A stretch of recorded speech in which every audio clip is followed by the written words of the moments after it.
Job done.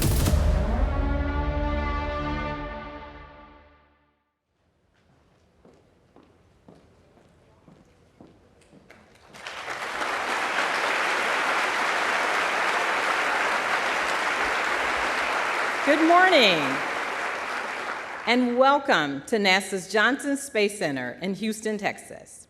I'm Vanessa White, Director of NASA's Johnson Space Center, and it's my pleasure to be here with you today. We're about to unveil the agency's Artemis III mission and introduce you to the extraordinary crew who will lead humanity's next steps toward the moon. We will have several speakers providing updates on Artemis III mission profile, Artemis acceleration plans, and mission science. Get ready for an inside look at innovation, ambition, and the future of space exploration. Without further ado, please join me in welcoming NASA Administrator Jared Isaacman.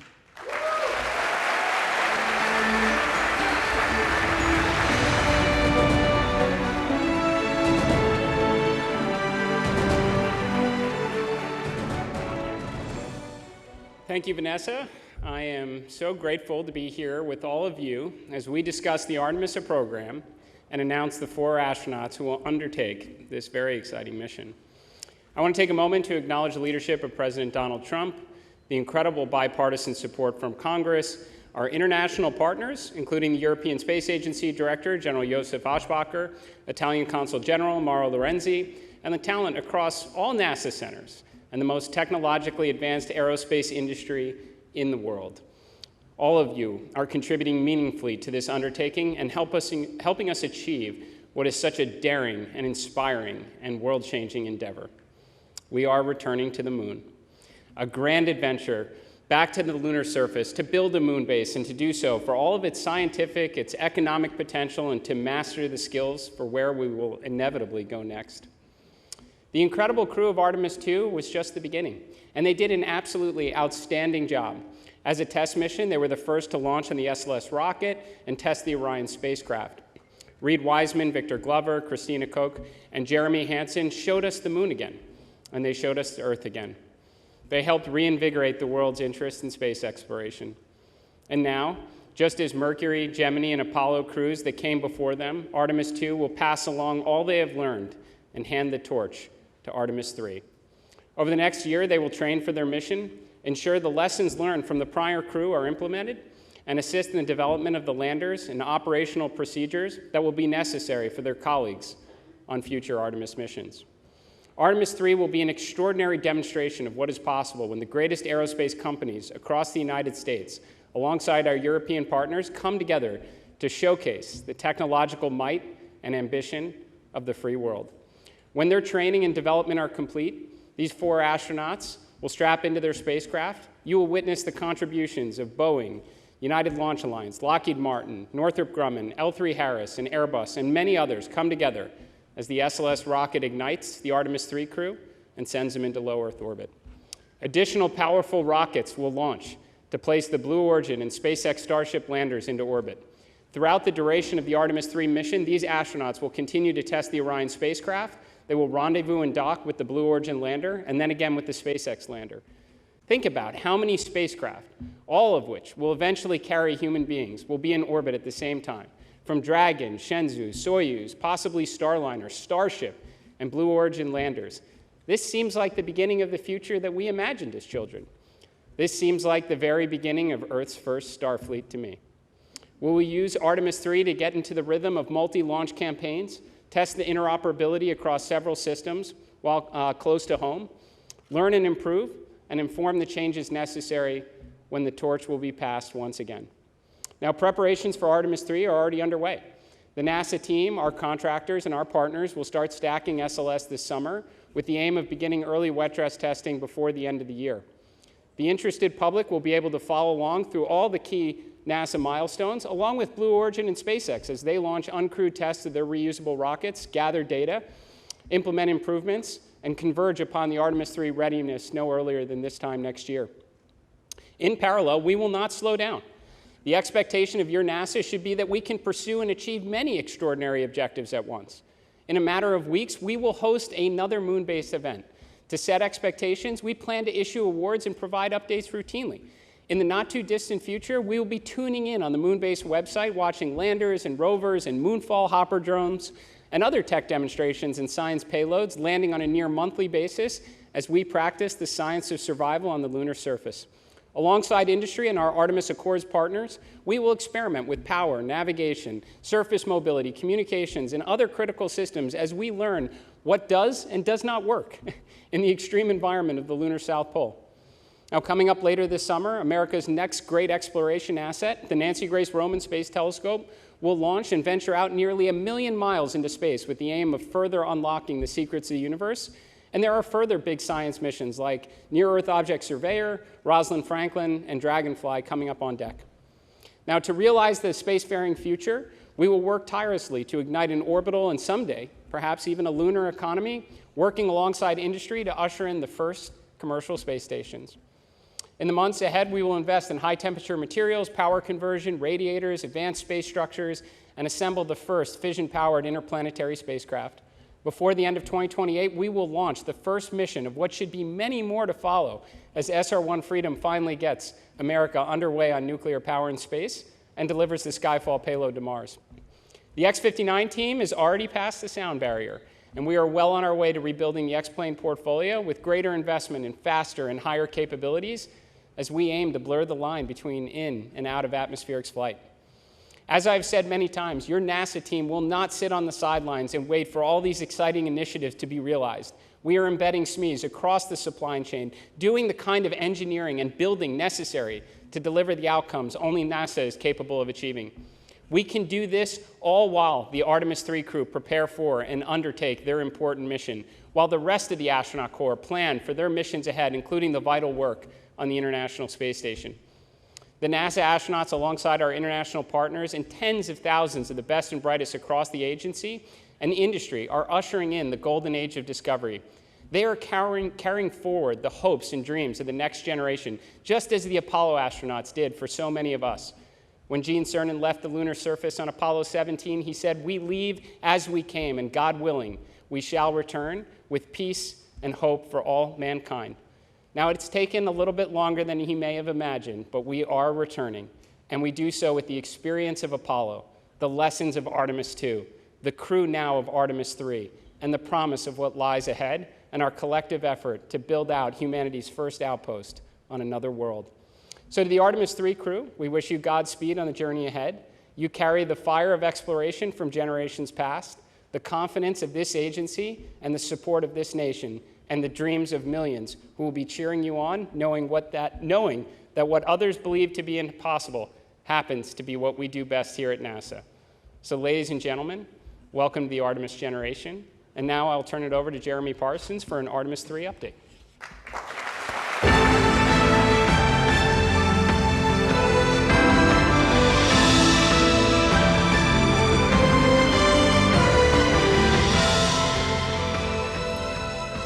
Good morning. It's great to be here with you and to be part of the excitement as we progress forward towards Artemis III and our future missions to the lunar surface.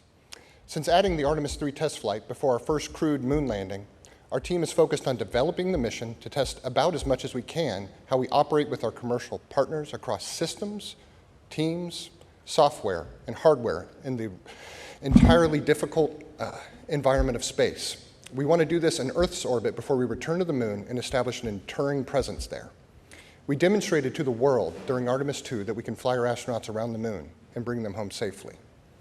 The mission gave us insight into performance across all of our systems, how our teams operate together with crew in the deep space environment, thousands of miles from home. That is why we do test flights. We learned. We found things we needed to improve, and our teams are already hard at work solving those issues to make Orion even more capable. Across the Artemis II campaign, one of the biggest things we demonstrated is that testing like we fly puts us in the best position for success. Artemis III is an opportunity to take those lessons and apply them. It enables us to test in space how we will fly on future missions. As the first crewed Artemis mission with commercial spacecraft, this test flight will enable us to prove we can carry out highly choreographed operations with our partners across hardware interfaces, software, propulsion systems, and life support elements, with crew in the high-stakes space environment? Are we able to launch in sequence with our partners across multiple launch pads and meet up at precise points in space? How do our spacecraft designed and built across NASA and different partners operate together in an integrated way in an unforgiving environment? We will learn how to fly these new spacecraft with new software, new life support systems. Every aspect of Artemis III will give us insight into how to refine our plans for Artemis IV and beyond and buy down risk. The mission, together with the uncrewed lander demonstrations to the moon, is specifically designed and targeted to the most significant risk for a lunar landing. We have many partners involved in making Artemis III successful, and while we recognize there are questions about how Blue Origin's recent anomaly impacts our plans, setbacks are a learning opportunity. We are confident that New Glenn will be ready for Artemis III, together with Blue Origin, but NASA is stepping in and bringing all of our expertise and capabilities to bear. We are working hand in hand with them to meet our commitments to return our nation to the moon. Let me assure you, NASA is taking an active role with all of our partners, contractors, and vendors to help solve the problems that are here today and ensure the right outcomes are achieved. These companies have unparalleled access not only to our agency experts, but also to our test facilities, launch support, technology development at all of the NASA centers across the country. Fundamentally, our approach to Artemis III will remain the same. We will use this mission to reduce risk for our future crewed moon missions with lander test articles from both Blue Origin and SpaceX to ensure we will beat China back to the moon. So we've talked about accelerating the Artemis cadence, and so I wanted to share with you a little about how the pieces of Artemis III are coming together. Our partners are making great progress on lander development. SpaceX's recent flight of its version 3 Starship demonstrated key aspects of their architecture and lander designs, and they are already applying those lessons to their next flight test. Blue Origin's Mark I lander recently completed vacuum testing here at Johnson Space Center. We have a training cabin that's been set up. Astronauts are actively working through that training. The Orion crew module and its European-built service module are on track to be integrated together this summer, including the new docking system, which will fly for the first time on Artemis III. Our improved heat shield has been fully inspected and is ready to be installed. We are going to bring updated communication technologies to our missions, including adding optical communication to the spacecraft to improve our data exchange between Orion and the ground. We expect that to enhance what the public can see during the mission. SLS core stage processing is well underway inside the Vehicle Assembly Building at Kennedy Space Center. It arrived there in April, and teams have already mated the 2 segments of the core stage and will install the 4 RS-25 engines later this summer. Design and fabrication of a spacer that will replace the upper stage on Artemis III, because we're flying in low Earth orbit, is already in fabrication at NASA's Marshall Space Flight Center in Alabama. And for the ground systems, when we talk about acceleration, one of the best examples I've seen is that just 17 days after the launch of Artemis II, the mobile launcher was back in the Vehicle Assembly Building, well underway with refurbishment and preparations for stacking. Our teams are getting ready too. The launch team at Kennedy Space Center began conducting launch countdown simulations in May, which include practicing procedures to load propellant into SLS, as well as for launch countdown. At Johnson, mission segments are being simulated and crew training is well underway. Our spacesuit provider, Axiom Space, is making great progress as well. We have suit testing ongoing regularly at the Neutral Buoyancy Lab down the road here in Houston. Pressure garments worn under the suit are fully assembled and undergoing testing, and the components of the suit's primary life support system are in hand and being integrated. We are going to fly the spacesuit aboard the International Space Station to check it out in 2027, and we will perform hardware interface checkouts on at least 1 lander in a spacesuit during Artemis III. Again, this is an area where NASA is taking an active hand. We want to accelerate these deliveries, this hardware, and we're embedding NASA engineers across the board with Axiom and with partners in order to yank schedules to the left. All of this culminates in a mission where for Artemis III, the hardware is real, and we are going to begin stacking SLS rocket hardware this summer. This fall, we plan to roll out a shortened SLS stack with Orion on top. We want to test improved cryogenic seals and put our launch team through their paces, keep the training proficiency up. With an increased mission cadence, we're bringing everything we can to ramp up production and drive supply chain improvements across the key components of Artemis and across the United States. We are also moving aggressively to implement modifications to Orion that enable a broader range of lunar missions after Artemis III. This includes looking how Orion can rendezvous in Earth orbit with Starship and use that ship to push Orion to a lunar orbit. So I shared where the hardware is, but let me talk a little bit more about what we expect Artemis III to look like. Artemis III is an incredibly exciting, complicated, and highly coordinated multi-launch campaign. It's going to happen in a short period of time with 3 of the world's most powerful rockets. It will begin with the launch of Blue Origin's lander test article, which can loiter up into space for up to 90 days. This gives us flexibility to launch our crew of 4 and Orion on the powerful Space Launch System launched from Kennedy Space Center in Florida. The crew will fly their journey in low Earth orbit on a circular trajectory around Earth. Orion and the Blue Origin lander design will rendezvous in space, spending about 2 days in docked operations, conducting test technology demonstrations, including inside of Blue Origin spacecraft. More importantly, we intend to dock, perform integrated stack control, have crew cross the hatch, operate the lander, and get critical test of the life support systems that can only be done in space. This gives our teams key information on systems the lunar lander crew will depend on in an environment close to home versus 4+ days away around the moon. After docked operations, Orion will detach and await Starship. SpaceX's Starship lander test article will launch and meet up with Orion and our crew. Orion and Starship will dock, be connected together for about a day, before the crew transitions to preparations for returning home, splashing down in the Pacific Ocean to a waiting recovery team made up of the US Navy and NASA. In total, we expect the mission to last around 2 weeks. This mission is deliberately designed to take calculated risks so that future crews will be safer and ultimately successful when we put boots on the lunar surface. The complexity of our integrated operations across multiple launches, spacecraft, rendezvous, docking is greater in many ways than Artemis II. NASA, together with our partners, thrives in these challenging situations. Each of us are coming together for success.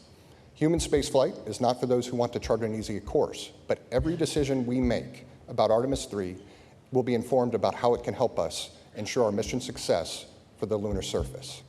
Artemis II reminded the world what we can do when we move together with clarity, discipline, and shared purpose. What the world saw was a successful mission. What we saw behind the scenes was years of coordination, planning, testing, problem solving, and collaboration with industry partners and government organizations. We are going to apply that same focus for Artemis III, and our teams are ready. To our crew, thank you for taking on this responsibility to train and fly for Artemis III. You have our commitment that we will do everything possible to keep you safe as you enable us to push the boundaries of space exploration. I'll now turn things over to John Caloris of Blue Origin.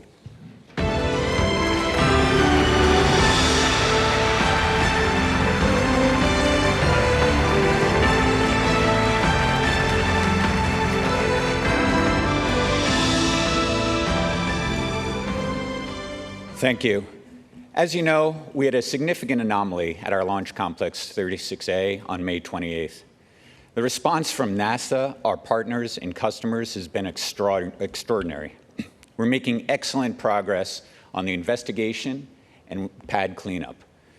We'll begin rebuilding once cleanup is complete, while continuing construction at Launch Complex 36B. Blue Origin's lunar engineering and production teams are continuing the pace for production of Mark I landers for Moon Base and for Artemis vehicles, with multiple serial numbers in build.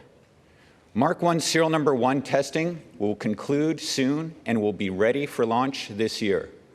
The mission will demonstrate key components of our Artemis landers, such as our BE-7 engine. Artemis III is a major step that fills important objectives prior to our uncrewed landing on the moon in 2028, followed by our landing of astronauts that same year. On this mission, NASA and Blue Origin will demonstrate rendezvous, docking, hatch operations, ingress, and life support systems in low Earth orbit. This will allow the crew to gain familiarity with our lunar crew module and even practice operations such as suit donning in zero gravity. Manufacturing is well underway on the Artemis III Mark II lunar crew module, our storable reaction control system, our docking systems, and our environmental control and life support system. Our factories are running around-the-clock shifts in a responsible manner. Our vertical integration capabilities continue to produce hardware that feeds the production floor. We work very closely with NASA on engineering and testing support with more to come. We expect to complete the vehicle for Artemis III and be ready for launch in 2027. Blue Origin is very motivated to be part of the journey of returning humans to the moon. We've redoubled our efforts and are moving forward. I'm thrilled that we're just moments away from announcing NASA's Artemis III crew. I'd like to also say that the moon is the 8th continent, and we will measure ourselves not only by our successes, but how we respond to setbacks. With that, I'd like to introduce my friend Jessica Jensen from SpaceX.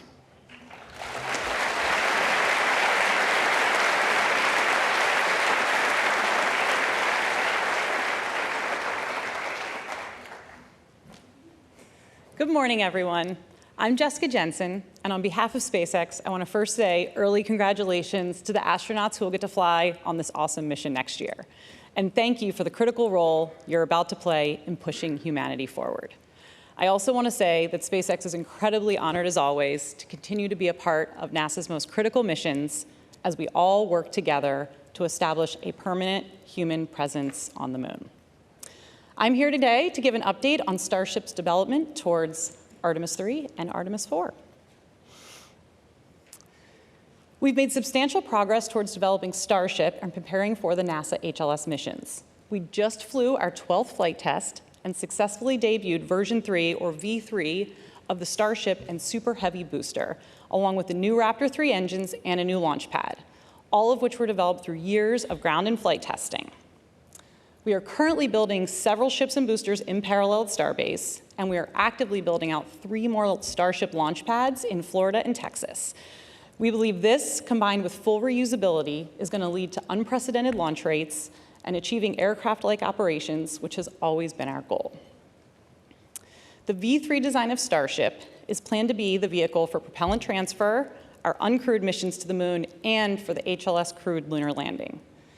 Our HLS design and operations leverage years of proven experience from our NASA crew and cargo missions to the space station, from our high flight rate on Falcon 9, which is currently once every 2.5 days, and from reusability of Falcon fairings and boosters. Additionally, the docking hardware we're using for HLS is nearly identical to what we use currently on Dragon, and many of the rendezvous and proximity sensors that we're going to use for prop transfer and HLS have been flying on Dragon missions for many years.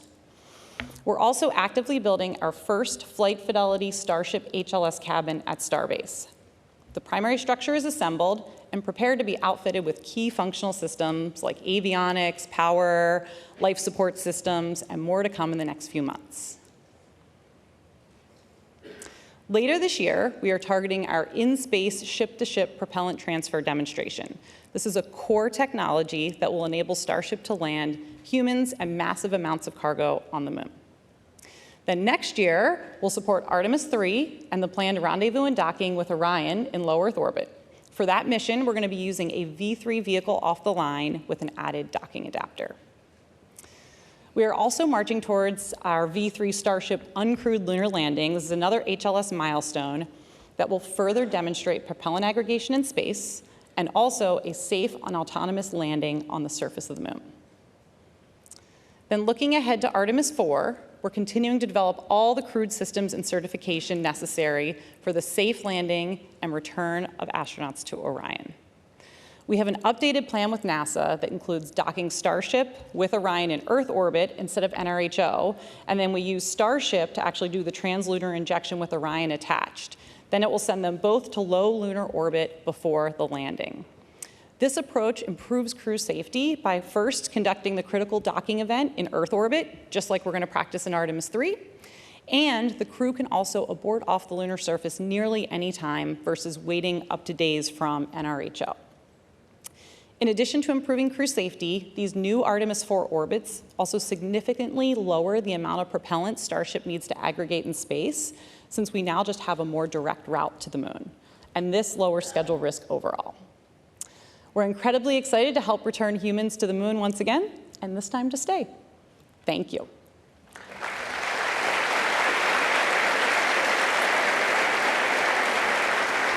And now I will turn it over to Dr. Nikki Fox, head of NASA Science, and she is going to talk about Artemis III science.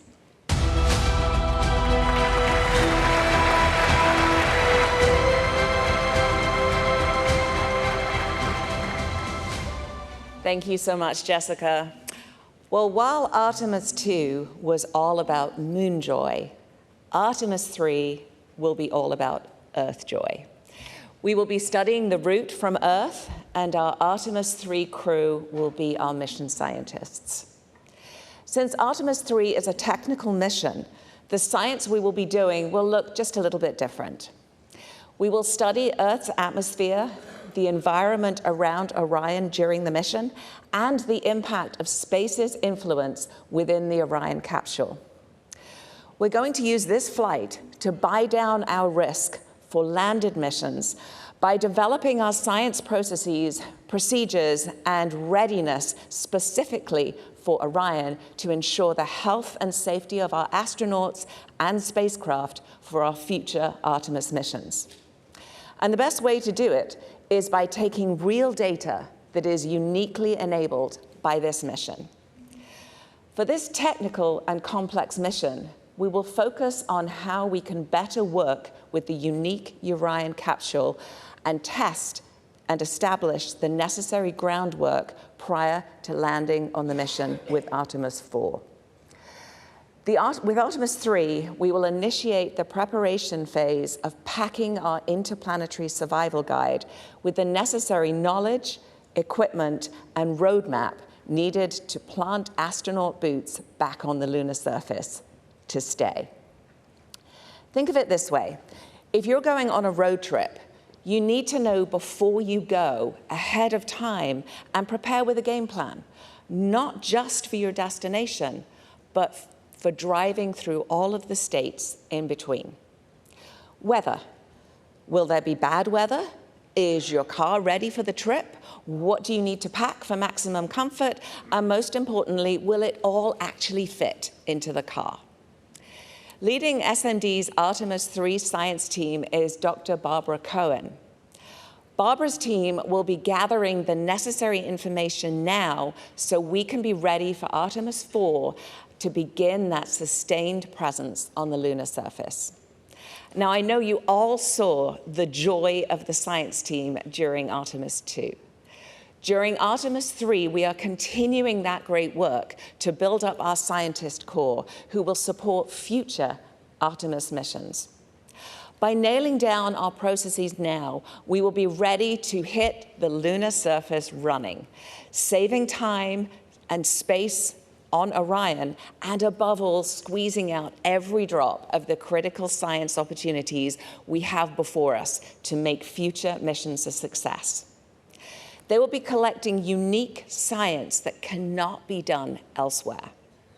Now, one way we'll be doing this is we'll be doing an observation campaign of the dynamic phenomena on the Earth, on our sun, and around the environment in space from Orion by using the processes that we developed for Artemis II.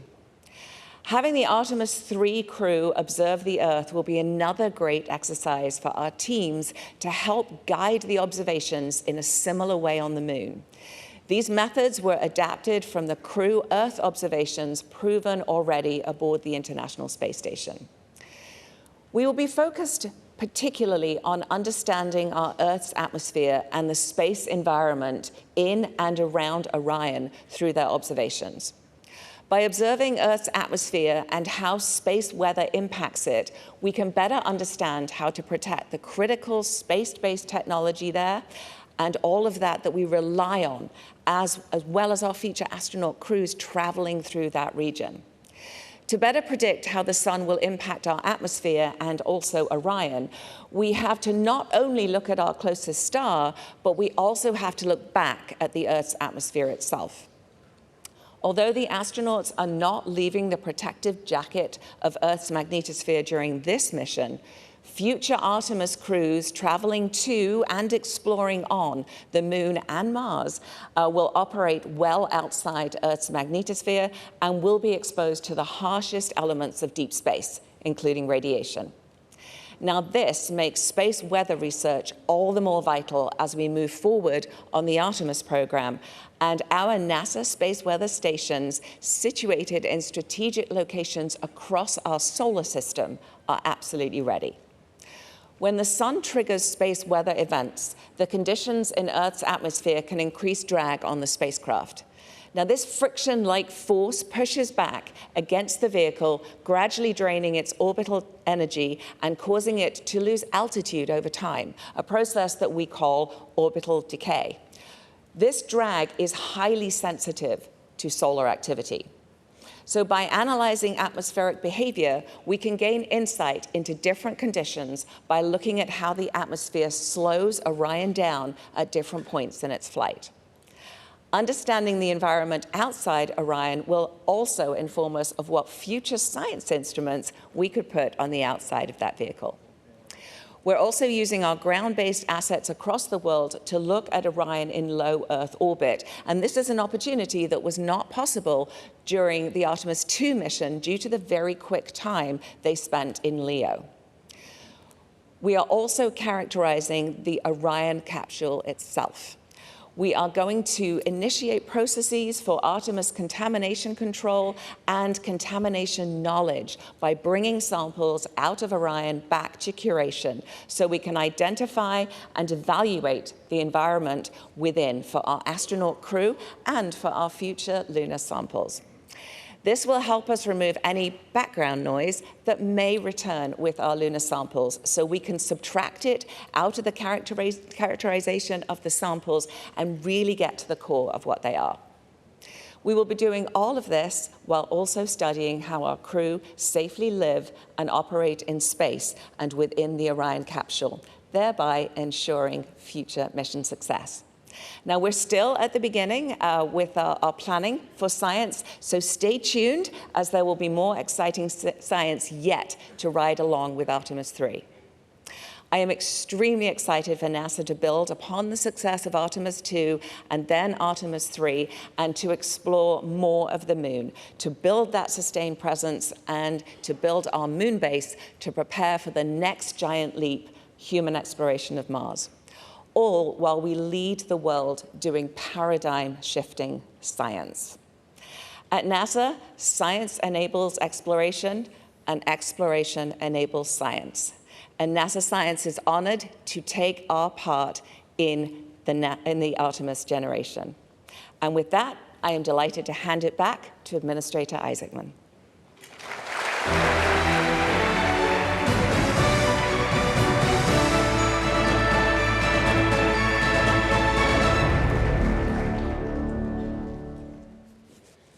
Okay. So you want to find out who the astronauts are? All right. Well, thank you, Jeremy, John, Jessica, and Nikki for providing these incredible updates. Now, before we proceed, I would like to invite Vanessa, our center director here, to please join me on the stage. I'd also like our deputy administrator, Matt Anderson, if you could join us, our associate administrator, Amit Thrushia, director general of the European Space Agency, Josef Aschbacher, and Lori Glaze, who's going to lead our human spaceflight efforts, Norm Knight, our flight operations director, and Scott Tingle, our chief astronaut. If you would, please join us on the stage.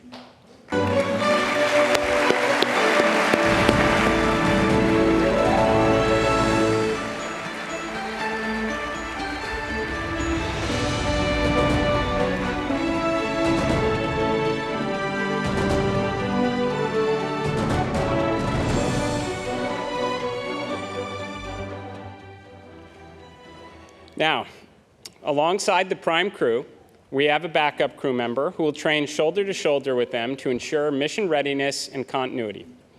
Test pilot, Air Force colonel, and former SpaceX Crew 4 pilot stands ready to join the team if necessary, Artemis III backup crew member, Bob Hines.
Army Black Hawk helicopter pilot, family medicine physician, and record-setting astronaut, mission specialist, Colonel.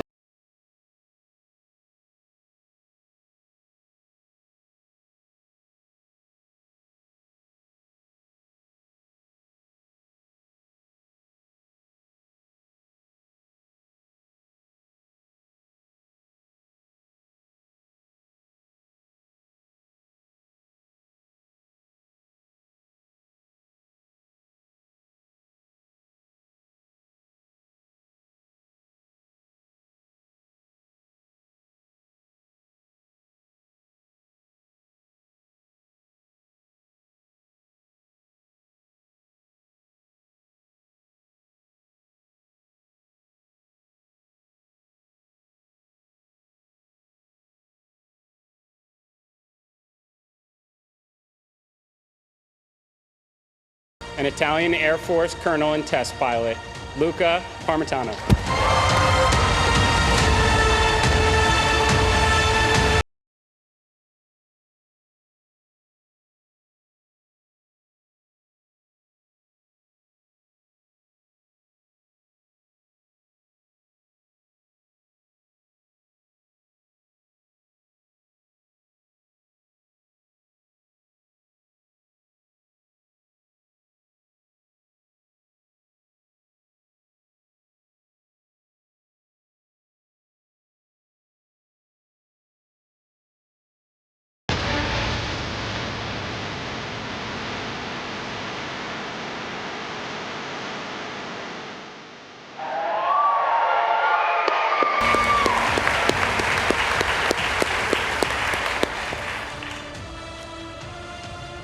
Now to our commander, two-time astronaut, former space station commander, Marine Corps colonel, and test pilot with more than 7,000 flight hours, Artemis III commander, Randy Bresnik.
Randy, Luca, Frank, and Andre, I am excited to welcome you as the next crew in the Artemis journey to successfully return to the moon, this time to stay.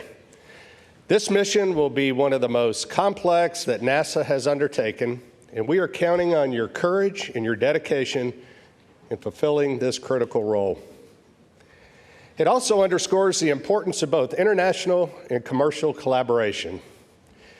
This crew is comprised of astronauts from NASA and ESA, and they will train together to develop their expertise in multiple spacecraft from our commercial partners. All of this while working hand in hand with the flight control team that works tirelessly to manage risk, ensure crew safety, and of course, mission success. This multifaceted integration demonstrates that we will go farther faster when we go together. As the Director of Flight Operations, I have the opportunity to get to know every astronaut as well as many of the team members that support our missions and other critical integral roles. These integrated teams are the backbone of the mission, working as a single entity to accomplish the mission objectives while aligning to crew and vehicle safety. I would also like to thank the families of our astronauts and those of our team members who provide the support that allow us to accomplish these ambitious goals for our country and humanity. To simply say, I am encouraged, I'm inspired, and I'm filled with hope when I think of this mission and the teams associated with it. To the Artemis III crew, each of you possess a unique background, and your vast experience and unwavering dedication to NASA's mission enables you to help make us and take this next great step in space exploration. I am proud to work alongside you as we make our mark on history. This mission begins now, and it will conclude with your safe return to Houston, where you will be reunited with your families. Now, I'm honored to turn it over to Mission Specialist Andre Douglas.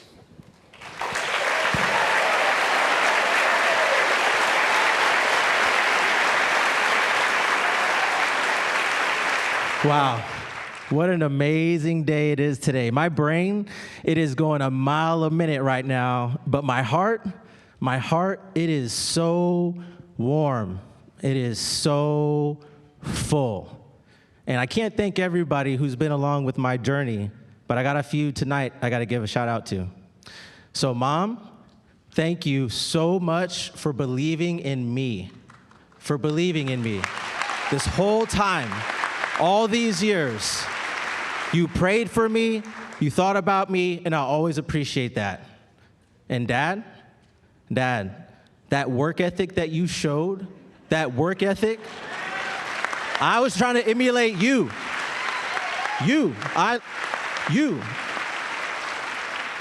Thank you so much. Oh, by the way, happy early Father's Day.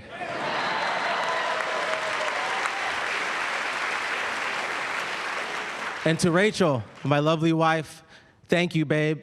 The support you've given is unwavering. It has been a lot. What a journey. I'm so glad you're on this journey with us. It's just amazing. You're amazing. Couldn't have done it without you. I love you so much.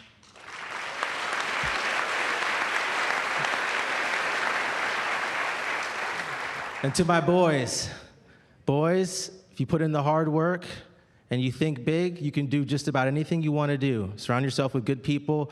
You can do this. You can do whatever you want. You just got to try hard. All right? So, I don't have enough time to go through everybody out there, but we really appreciate you guys supporting us. This mission is going to be fantastic. What an excellent crew. Very proud to serve with these gentlemen. Very fine crew. And go Artemis, go NASA.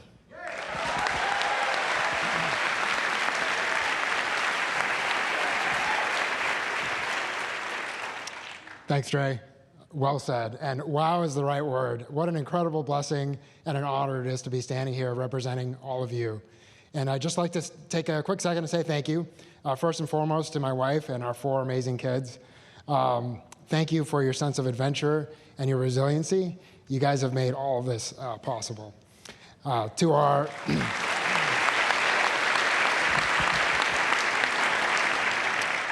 To our community of friends and family who've always been there when we most needed them, we've called upon them many times and they've always stepped up. So thank you guys. You know who you are.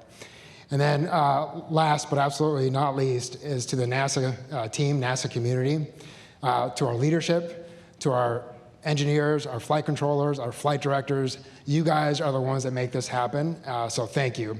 And last, but definitely not least, is to our peers, CB, and all the support staff that we have. We look forward to representing you guys and to helping take the next step so that we can watch you guys continue to make history. So thank you, and go Artemis III.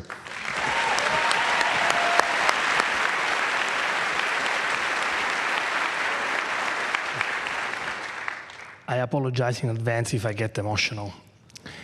I'm honored by the role that I've been given. I'm also very humbled by the task in front of us. But first and foremost, I'm grateful. There are many parts that need to come together for a space launch.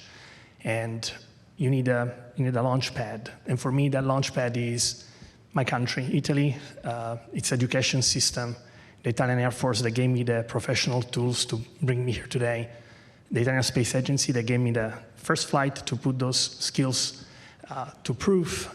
And for that, I'm very grateful.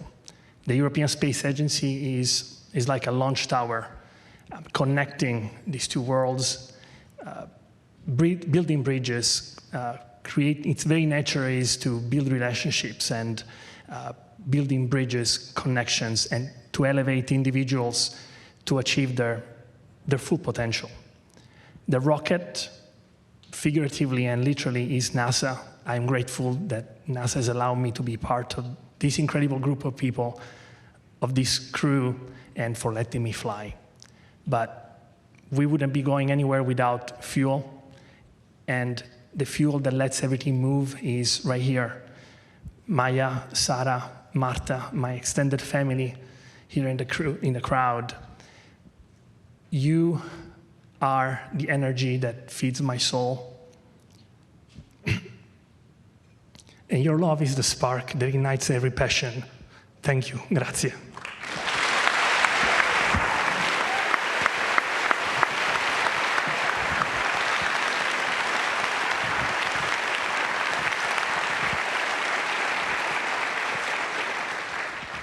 I'll echo the amazing words of my colleagues. Wow. It is an honor and a blessing to be a part of such a stellar crew. I must also say thanks to our spouses and our families. Without their support and sacrifice, we would not be standing up here before you right now. To my wife, Rebecca, you're the love of my life, my rock, thank you. And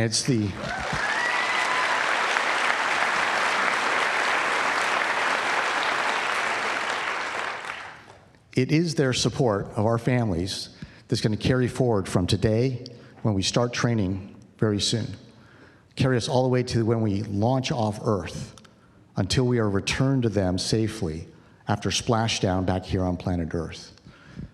Would also like to thank the Astronaut Office leadership, Flight Operations Directorate, and the NASA Johnson Space Center leadership for the opportunity to represent the astronaut corps and every single person in NASA, ESA, our industry partners, our international partners, whose blood, sweat, and tears, okay, hopefully not blood, and very few tears, but their collective effort will lift all of us up on that SLS rocket when we hit launch day and carry us through the mission. We'd also like to thank NASA leadership and our ESA leadership for the opportunity to represent all of humanity from this spaceship Earth that we will carry forward into the Artemis, as we execute this Artemis mission, extending human spaceflight into the future and exploring the cosmos. Now, spaceflight is hard, and that's why the most important Artemis mission will always be the next Artemis mission, where we are doing flight tests on every single flight, incrementally determining the flight envelope, expanding it, proving out capabilities, and making the operational procedures that we have more and more precise. Because every single mission we will do after this will be more challenging and more complex. We are certainly humbled as a crew to be able to be your crew that executes this Artemis III mission in space, being that unifying link between the phenomenal Artemis II mission we just had 2 months ago and the Artemis IV mission that will follow ours, where we will again be the first to land humans on another celestial body, that celestial body being our neighbor in the sky at night, the moon. Thank you.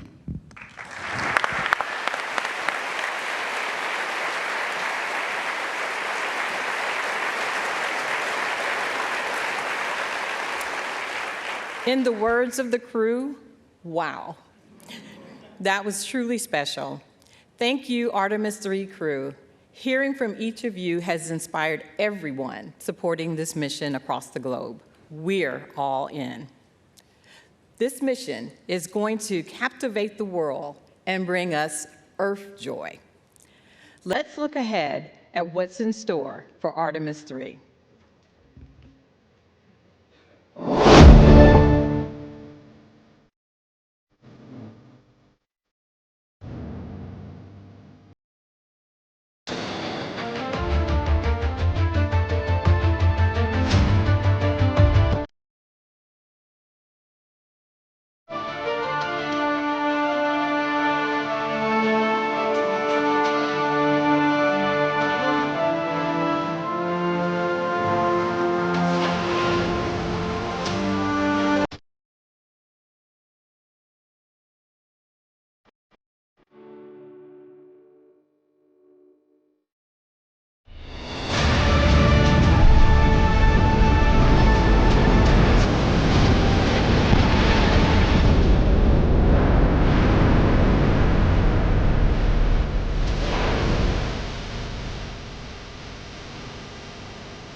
Another wow.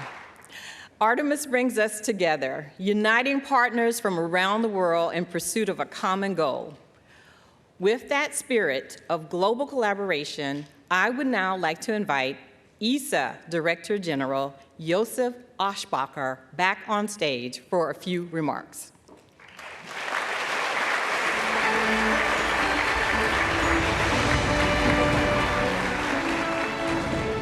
Wow, what an atmosphere, what a moment. Ladies and gentlemen, days like this do not come often, when history is not something we remember, but something we are about to make. Just weeks ago, at NASA's Kennedy Space Center in Florida, I had the privilege of witnessing the launch of Artemis II.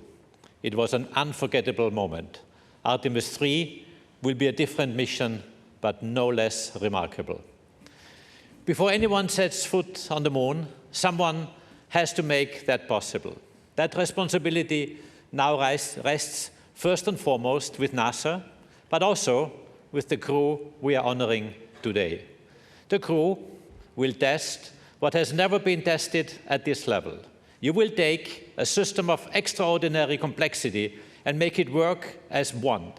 In many ways, you are unlocking the lunar landing itself.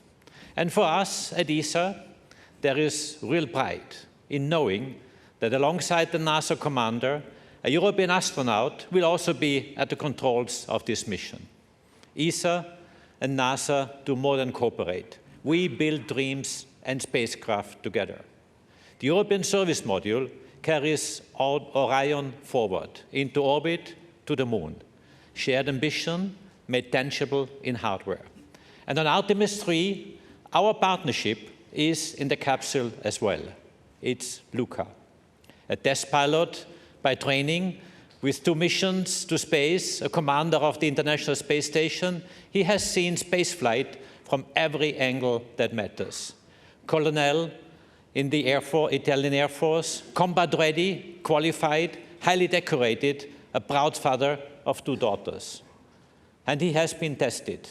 During a spacewalk early in his career, his helmet began to fill with water, a dangerous situation by any standard. He handled it with calm and clarity and brought himself back safely.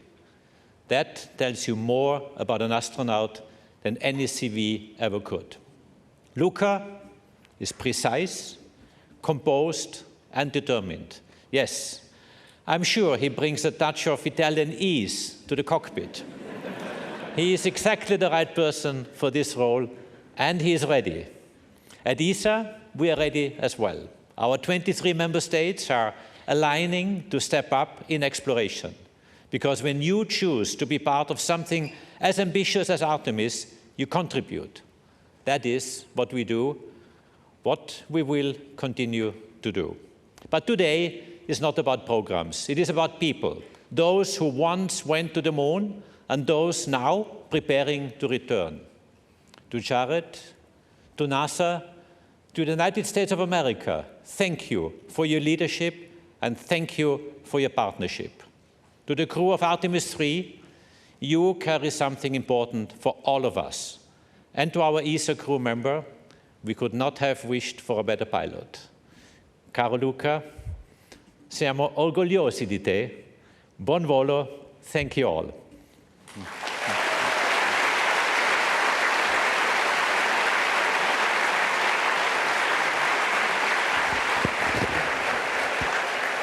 Thank you, ESA Director General Aschbacher.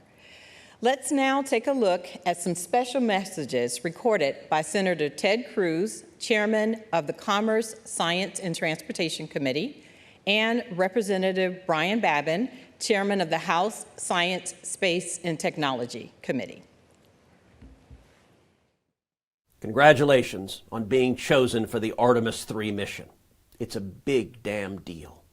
Following the extraordinary success of Artemis II, America has entered a bold new era of space exploration and discovery. Under the leadership of Administrator Jared Isaacman, NASA is paving the way for humanity's return to the moon and beyond. As the chairman of the Senate Commerce Committee, I've been proud to author or co-author nearly every major piece of space legislation in the last 14 years.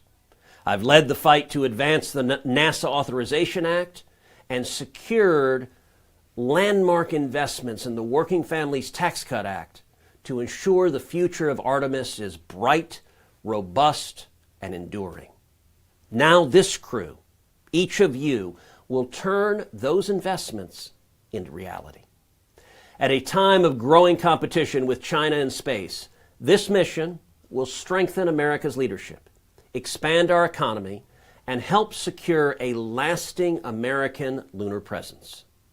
When America commits to a mission, we lead and we succeed. You will make our nation proud. Thank you for your commitment to this great nation's space program, and may God continue to bless the United States of America. Hi, everybody. Congressman Brian Babin. Congratulations to the Artemis III crew. Following the successful mission of Artemis II, your selection marks another historic milestone in America's return to deep space. Each Artemis mission builds upon the last one, and the mission ahead is a critical next step as we prepare to return humans to the lunar surface and lay the foundation for a sustained presence on the moon alongside our international partners. You're carrying forward a very proud tradition of exploration that stretches from Mercury on to Apollo and now to Artemis. Through your dedication, courage, and service, you will help open a new chapter in humanity's journey beyond Earth. As you begin preparing for this mission, please know that you have the support of the American people. We will be praying for your training, for your families, and for your success in the months ahead. I am deeply honored to play a small part in supporting America's space program. I'm very proud of each of you for answering the call to explore. May your mission inspire future generations to dream boldly, to dare greatly, and to carry the spirit of discovery farther than ever before. God bless you. Thank you.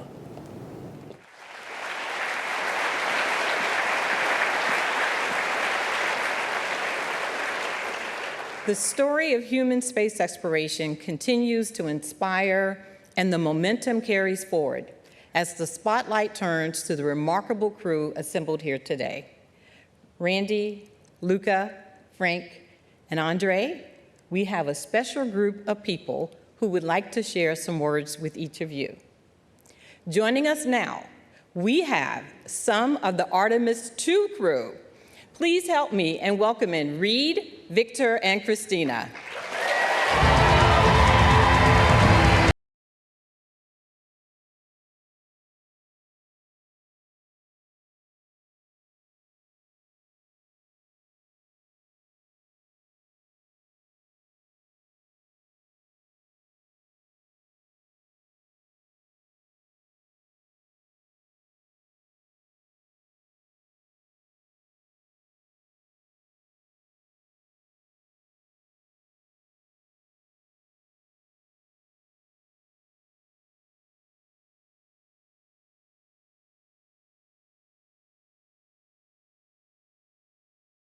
Randy, Luca, Frank, our backup, Andre, Douglas, so good to see your family out there. So good to see all the families. On behalf of myself, Christina, Victor, and we all know Jeremy wishes he was going to be here today, that he could be here. We just want to say how completely fired up we are for you. I hope you saw us down there cheering, screaming as loud as we could. And Randy, in your comments, I really loved when you said that you all are the link from 2 to the surface. And that really resonated with me.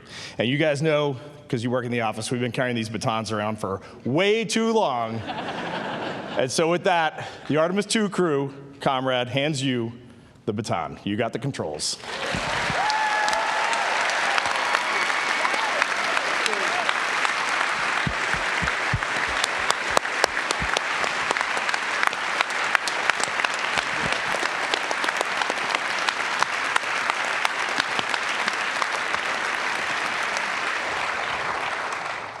I know all of us are very touched by the thoughtful symbolism of the passing of the baton. But I think now, after your mission, you're passing us something far greater. The world watched your mission. And over the course of those 10 days, we saw how you inspired people worldwide. You saw how something was ignited within people. It was ignited within all of us by watching your mission. While this may look like just a baton, right now it's in my hand, it feels like this big flaming, Olympic torch that you, Reed, Christina, Victor, and Jeremy lit. And the world was entranced by its flame for the 10 days of the mission. We, the Artemis III crew, are honored to be able to carry this torch forward, to be able to execute our mission, to make that flame burn brighter and pass it on.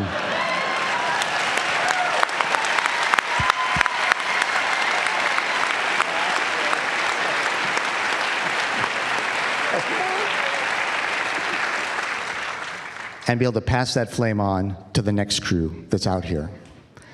And so it is our distinct honor and privilege, and echoing the immortal words of Apollo 11's Michael Collins, to be carrying the fire through the next Artemis mission. Thank you.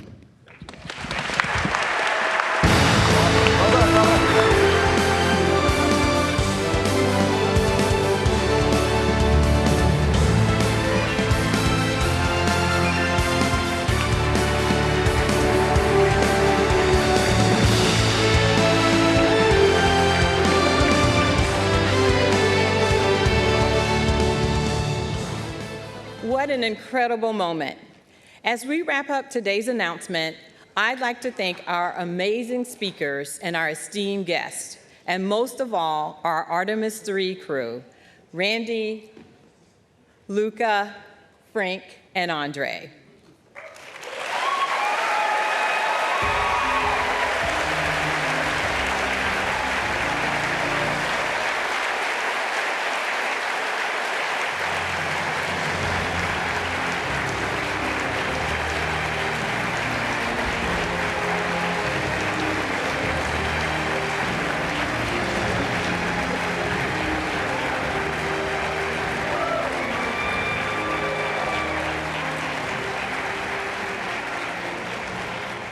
As you prepare to embark on this next giant leap, know we stand united, ready to support you at every turn with mission excellence, pushing the boundaries of what's possible for the benefit of all humanity.